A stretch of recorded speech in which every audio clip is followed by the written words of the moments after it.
And this is how it looks like to walk over 100 kilometers and climb over 5,000 meters uphill on the 8-day trek from Huayhuash.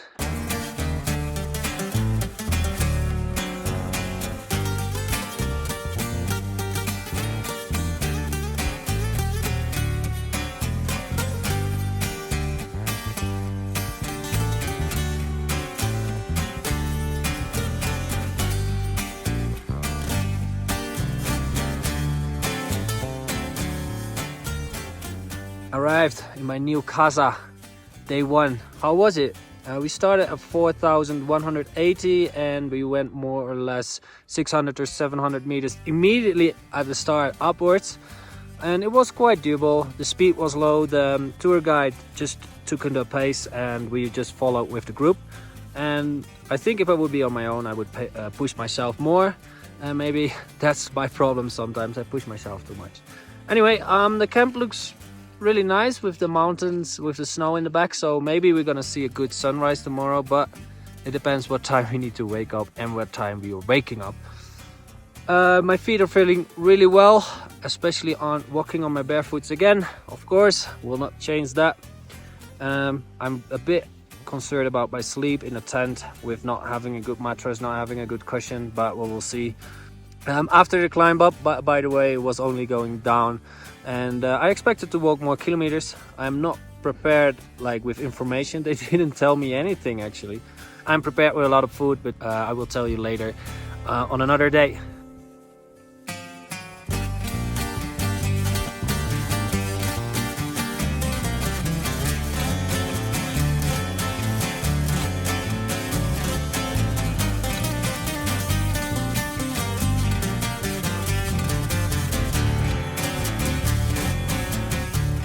So, day 2 of the Huayhuash. We're at camp 2.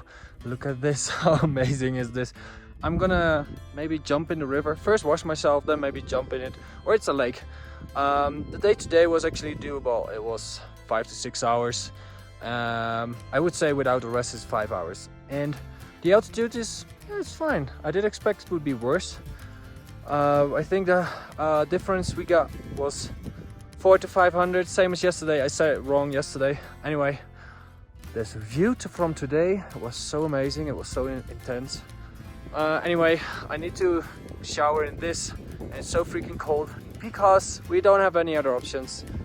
Luckily, there are toilets on the camps for now. That is a gift. I love it.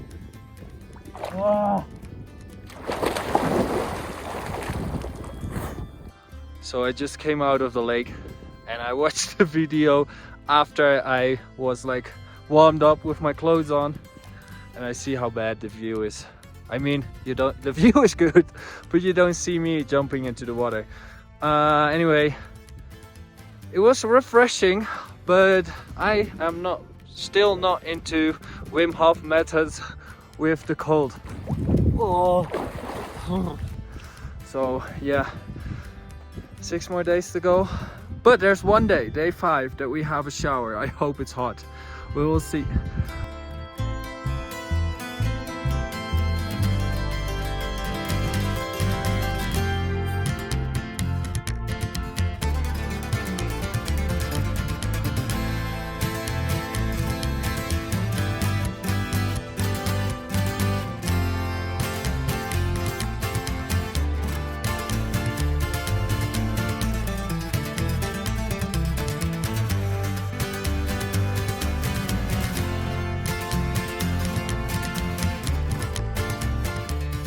So I'm gonna share with you a bit about my nutrition because, as you know, I love my proteins.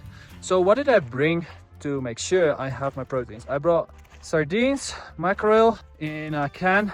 I brought some protein powder, and that's basically the extras I brought for maybe reaching my protein.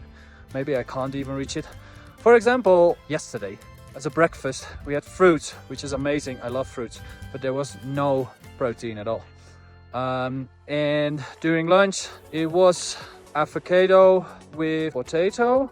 Yeah, so then at that moment I can open up my can and I will just eat the fish. Dinner was fish, which I really really was happy with. So what I'm eating as well are oats. I add oats. I brought like a big bag of oats with me, nuts, raisins, all products which are easy to take with you. They are not heavy. Just add water, mix everything together with the chia seed, and you're good to go. It's so awesome to have these products, especially like it's 3 meals and a snack you get from a tour. And in my case, it's not totally enough. I am a bit hungry between the big meals, so I'm happy that I took some extra. And also I had some fruits, but they won't last the whole trip because 8 days is a lot.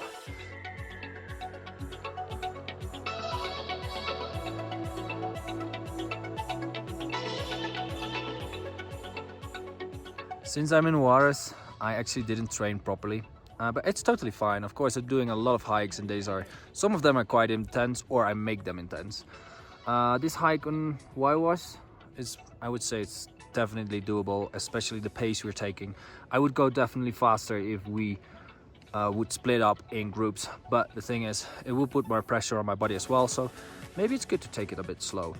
Anyway, I'm gonna do some training, and what I do in between, actually every day I do something. So sometimes I just do a few handstand push-ups, or a tucked handstand press, or it was whatever I feel like. And I brought a resistance band, which is really useful to stretch my back a bit, because I'm having this backpack all the time on my back. It's not that heavy, but it's really nice to stretch it a little bit. And at the same time, I'm just simulating the front lever as well. So that's what I'm gonna do now. I'm gonna do it every day, something. I'm not gonna record everything, but this is a tip for you if you want to keep up with your strength with something, whenever.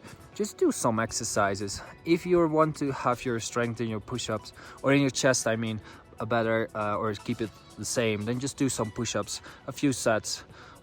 Whether it is during the day or in the end of the day or a few times per day, just do something. It will keep you activated, and you can do dynamic stretches. So if you do your push-up, you're fully extending your arms, and then bring the shoulders forward, so the the upper back will round. This is also an active stretch, which is really amazing when you're doing hikes, to do active stretches for the back. And the legs, I would say give them a rest.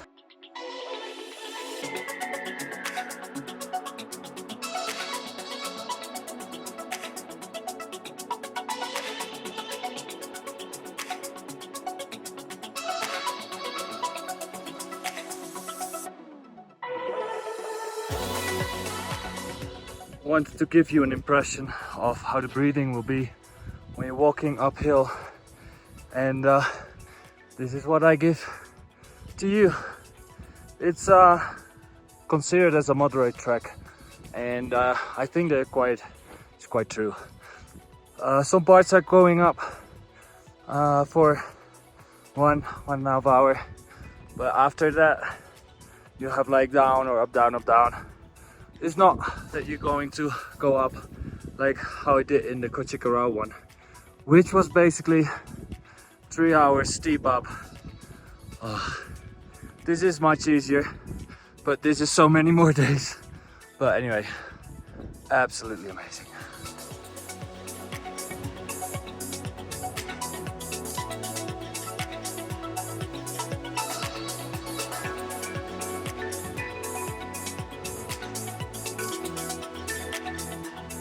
So I was like, let's find out what's on the end of this lake, and look at this. And I have to walk for 2 more hours, and I don't have extra shoes. I have extra socks, so I'm gonna wash it. I didn't bring my shorts because it's so cold. Lessons!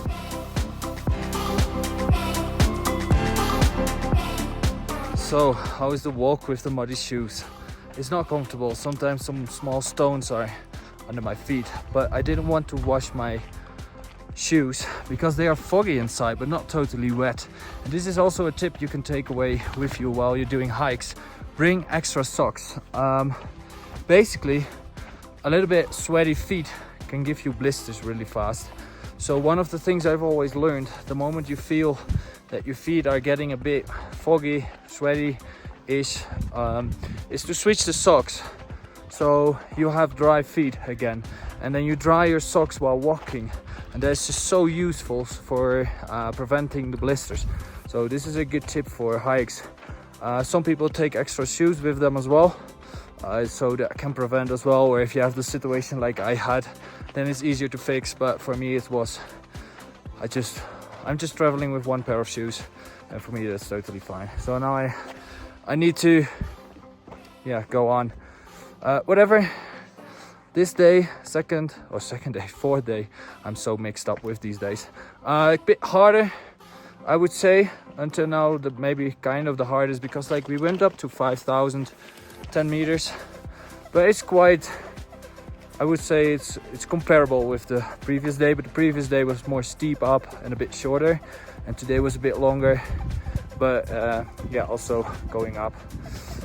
Whatever, we're gonna see. Hopefully a good night again. This night the dogs didn't wake me up so much, so that was good. But the cold, it's a bit freezing. It is freezing. See you tomorrow. Whoa. See you tomorrow.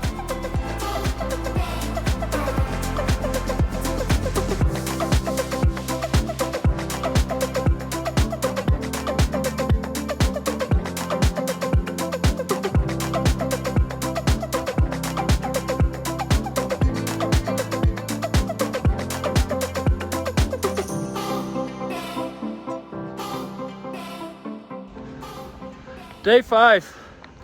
Right now we're walking to the most promising place where we can have a hot shower and a bath, but we need to pay the extra. Basically this route is a bit more boring than what we did yesterday, but yesterday was absolutely amazing.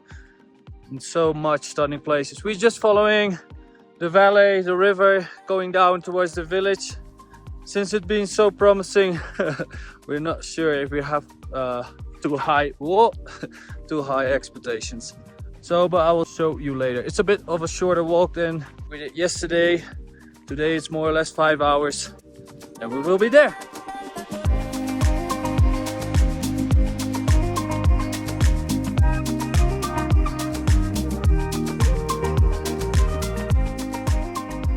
The oh so promising day 5 yesterday.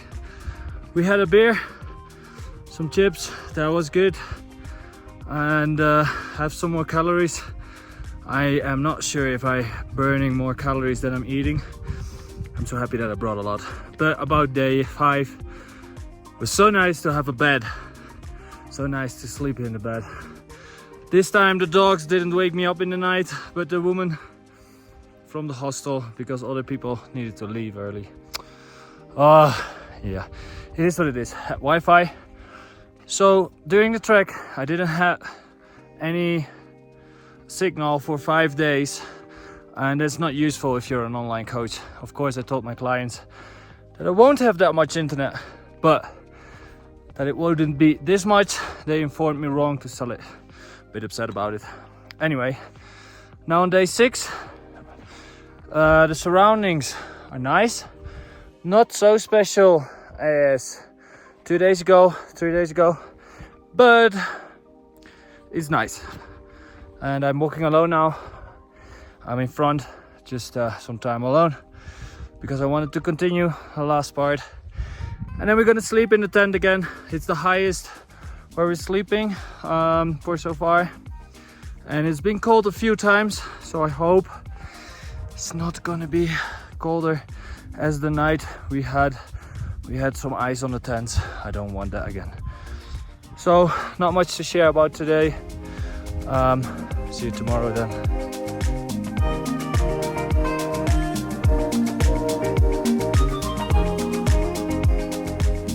Maybe I should have waited saying this, because look at this. Almost at the camp. Amazing views. Love it.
knees over toe exercises, barefoot shoes.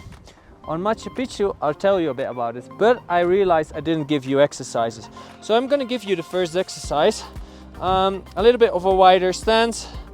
Front foot is a bit elevated, and then you're gonna go push your knee as far as forward. This is the first exercise to build up your strength, because I want you to build up the strength slowly, because knees over toes is quite intense and you need to build this up. So don't start immediately with this. If you can do this, for example, for 20 to 30 reps, 3 sets, continue. I want you to do a lot of reps, since you do a lot of reps in the mountains as well. If you go down, you will see your knees will go over the toes all the time. Then you switch towards the next exercise. If you have a higher platform, it's a bit better, for example, a chair. So you're gonna do the same, almost the same exercise, but now you're gonna push the knee as well much forward. Try to keep the feet flat on the ground, but the knee as far as possible forward. That's the goal. If you can do this one 20 to 30 reps and then 3 sets, continue to the next exercise, which is you're gonna bring the knees to the ground. You see my heels coming from the ground, knees are going on the ground, and then stand back up however you want. You can assist yourself, and another rep. These are really intense, so if you didn't master the other ones, you will have problems. You need to build this really slowly up. If these are quite easy for you, then you're gonna continue knees, hips, shoulders, one line, go down, go back up in however you want. Estaría bailando está contigo, no como amigos, sino como otra cosa.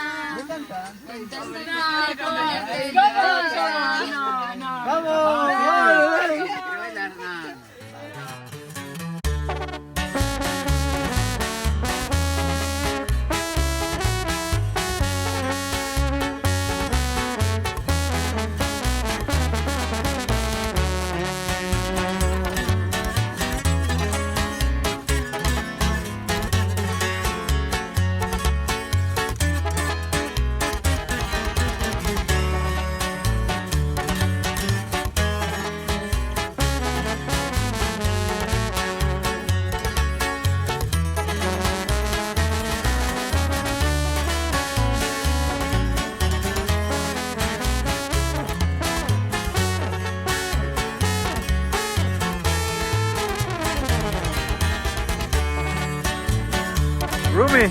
Rumi!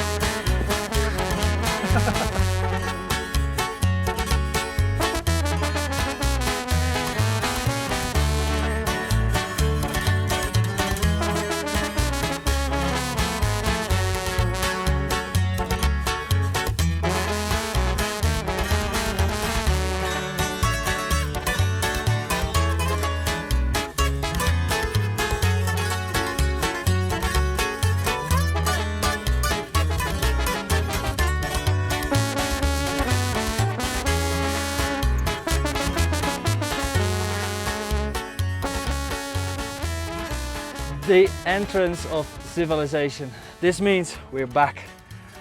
It was absolutely an amazing adventure. And I must admit, there were some pretty hard parts. The altitude, not sleeping too good because of dogs waking me up in the night, or the mattress. It's not really comfortable for the hips. But anyway, I really recommend this trip to do. But make sure to do this not untrained. The exercises I gave you, do it.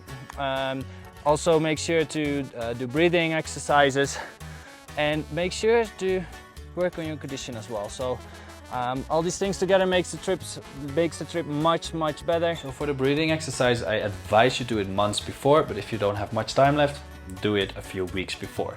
It's really beneficial when you're going on high altitude. Anyway, how you need to do it. First, it's time to be more relaxed. So sit down or lay down and try to keep your breathing more and more slow. Breathing in through the nose for 6 seconds, exhaling 8 seconds through the mouth or nose, whatever you prefer. Then the moment you will be more relaxed, you're gonna be doing sets. So 6 is the same, 6 inside, 8 outside, like exhale. And if you exhale, we want to have the lungs like no air inside. Then you're gonna hold it. The hold is gonna, when you start, 15 to 20 seconds. And when you feel the urge to breathe in, you breathe in through the nose. During the weeks you're training this, you want to have this static moment. The hold, you want to have to expand this. So if you start with 15 seconds, maybe in a few weeks you can build this even up to 60 seconds. And this is going to help you a lot. And you're going to try to start with 5 sets, and maybe in the end you can work towards 10 sets with a lot of static moments. So the hold. So I would say take this advice. It's also smart to do a few hikes before with the altitude so you get more used to it. Anyway, we had rough days, we had easy days, absolutely amazing. And the only thing that I have left to say is like it will be amazing if you can subscribe to my channel so you can see more of these adventures, more tips for traveling, more tips for lifestyle and calisthenics. If you want to know something that I don't mention in my videos, just write it in the comments and I will make sure it will be in the next video.